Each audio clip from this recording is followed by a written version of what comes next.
or will wow them with the business opportunity, or will be really nice and make up for it, and just that doesn't really cut the mustard. What you tend to find is that stuff as germane as giving an odd number of flowers in France and not having them arrive in the afternoon but in the morning is so critically important to doing business with the French the right way. So they don't sell dozens of roses. It's 13 roses or something of that ilk. You can't give chrysanthemums, you can't give carnations. They just have bad cultural stereotypes associated with them. Even stuff as ridiculous as you can't start any meaningful conversation with a French executive unless you say bonjour.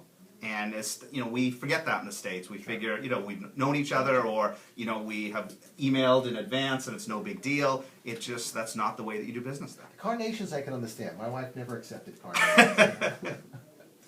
So Greg, in terms of your experience and certainly a wealth of knowledge for our entrepreneurs in the audience, what I'm hearing you say is that first impression can kill your deal before you even get going. Correct. And so much of that is based on the cultural norms or cultural experiences in those varying countries. So how do our entrepreneurial listeners go about learning about the cultures that they're going to visit? I mean, at the risk of sounding trite, I would say do your homework. It really is a matter. It's not something that's universal. It's truly done on a country-by-country basis.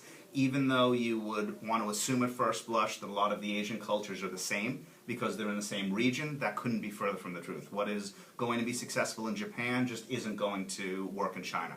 For example, in Japan, you can never pour your own drinks. If you're out drinking, which is part of the culture, and you're having beer, you can't pour your own bottle of beer. You have to have your counterpart do that for you, and then you have to do it for them, etc.